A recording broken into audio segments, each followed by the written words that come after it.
Hi, I am from Travel and Tour World with Datuk Dr. Yasmin Mahmood, Chairman of Malaysia Tourism Board. How are you, ma'am? I'm good, thank you. What are your vision after resuming the charge of Tourism Malaysia, Well, Chairman? for me, I think this is a very important role because tourism is one of Malaysia's largest GDP contributor.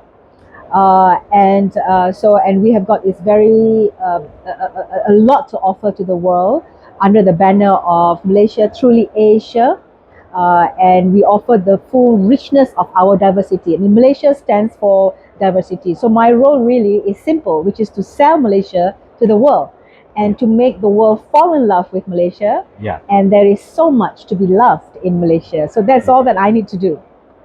So, what are the strategy you are planning that it should be a leisure destination or it should be a MICE destination or mixture of both, or what are the new destination you are like to promote? Because Malaysia has a very good cultural history with the natural beauties. Yes. And I've been to Malaysia a couple of times, many times. Wonderful. But the all tourism board from all over the world, what they are doing, they are making a theme of the year and making one destination to promote for 1 year or 6 months.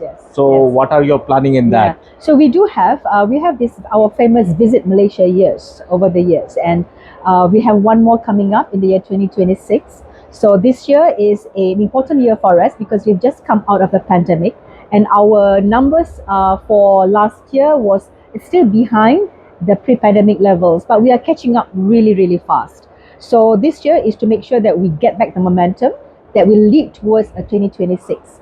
Now, what Malaysia has to offer really, and our tagline of Malaysia Truly Asia, like I mentioned, means that in Malaysia you can have whatever that you need, which is good, because then every country you look in every segment. For instance, in the one of the key areas for us right now within, and that's why we are here in ATM, is because the West Asian markets, the Gulf countries, represents one of the strongest inbound tourism for us.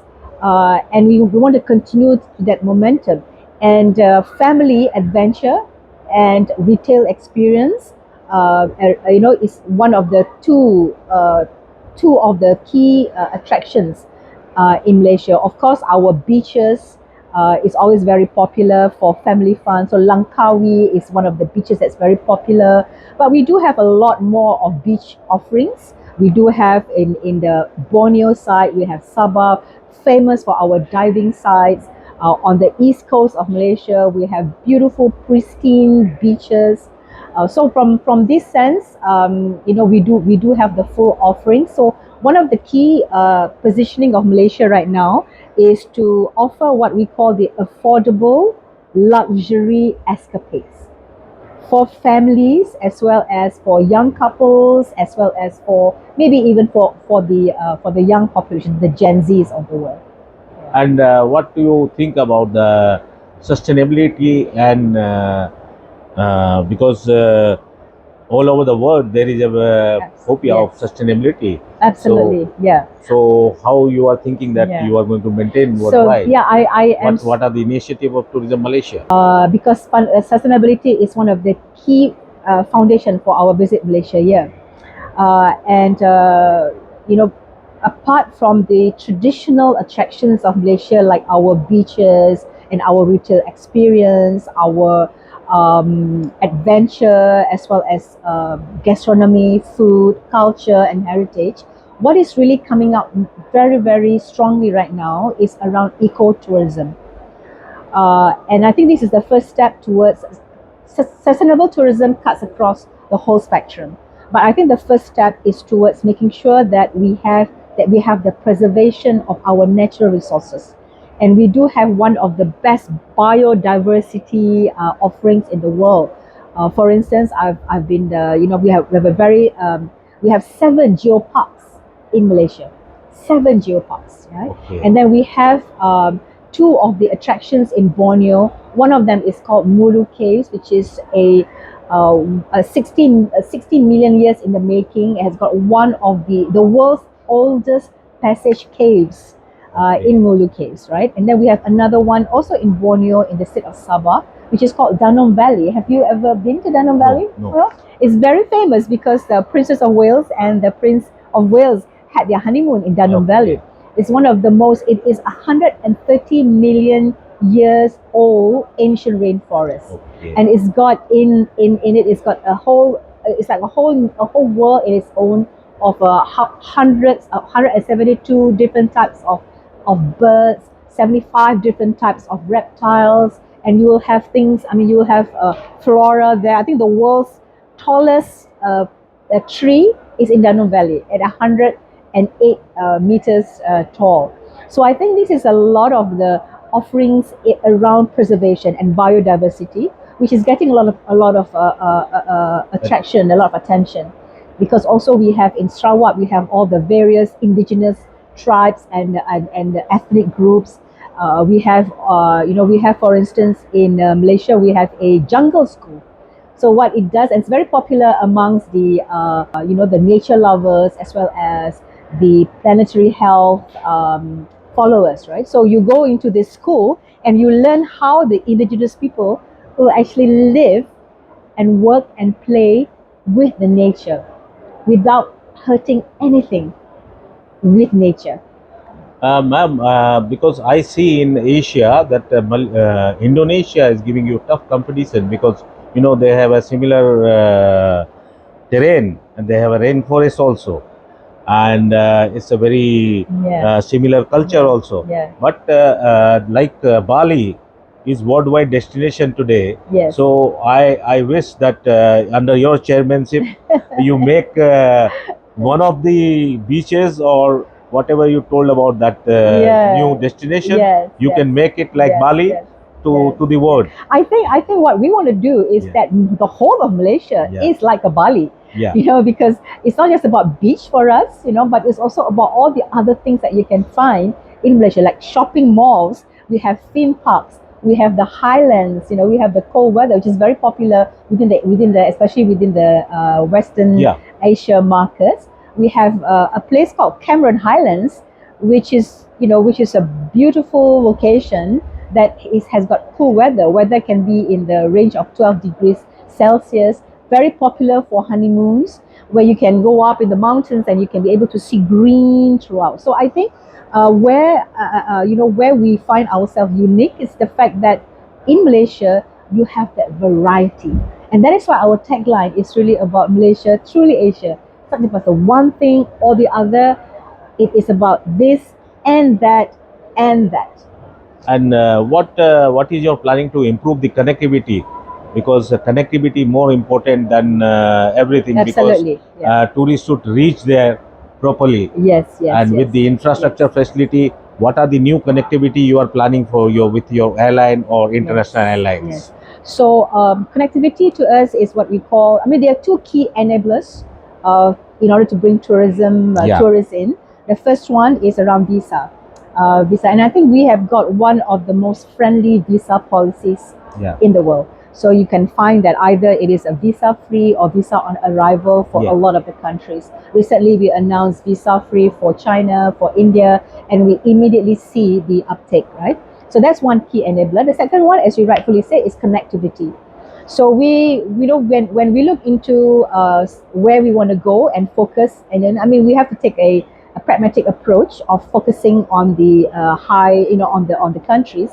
And the first step we do is to make sure that there is connectivity. And to do that, we work with our local airlines. We have Malaysian Airlines, we have Air Asia, which is a very famous Okay. low-cost Yeah. airline that is out of Malaysia.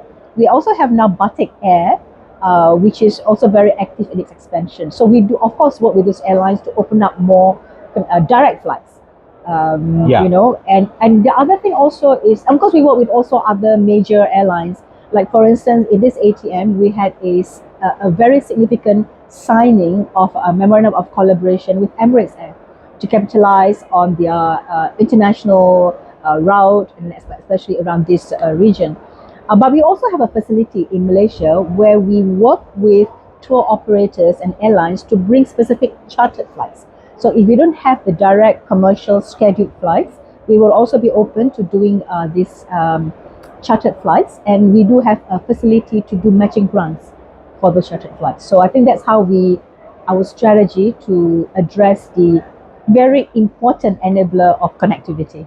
So, Madam, for MICE industry, do you have any policy to support the events in Malaysia? Yeah. Any subsidy Yes, scheme so or any?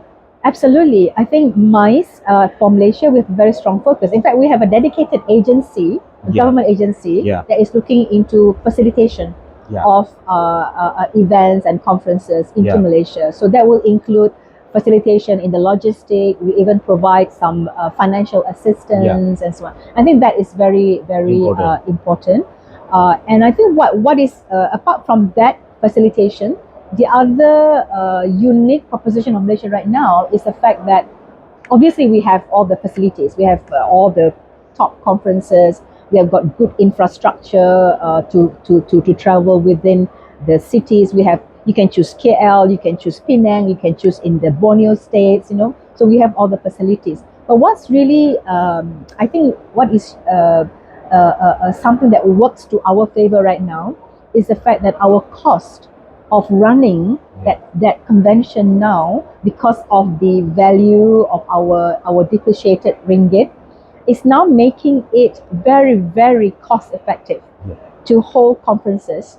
So that makes the event industry lucrative in Yes, region. yes, Because of cost effectiveness. exactly. And because of that also, the other segment that we think is really getting traction is the medical tourism. Malaysia within the Southeast Asia has got one of the highest standards of medical facility. It's very well known about Malaysia medical facilities. Okay. We have got all the whole range of consultants from from cardio to nephro, to the whole suite of it. And our hospitals, private hospitals, government hospitals are very well regarded. Uh, we are we are focusing on medical tourism. Of course, Thailand is very famous for medical tourism, but Malaysia, I think Penang and now KL. In fact, at this ATM, we have one of our states, which is the state of Selangor, which is part of the Greater KL, has announced a program with one of Malaysia's largest private hospitals to do medical tourism specifically for the GCC countries. Because the unique part for Malaysia, apart from having the full suite of very high standard healthcare facility at very affordable prices, that's more is also the important. fact that we provide the People can assurance afford more. of halal, of a Muslim friendly medical facility. So I think those three things puts us in a very good position to promote medical tourism. All the tourists need the spiritual halal food. So if you are making them available, they are very comfortable in GCC countries. Yes, that's right. Because we're number one rated Muslim friendly destination in the world. For many years. Yeah. Thank you, ma'am. Thank you. Thank you so much. So nice to meet you. Very nice to meet you as well.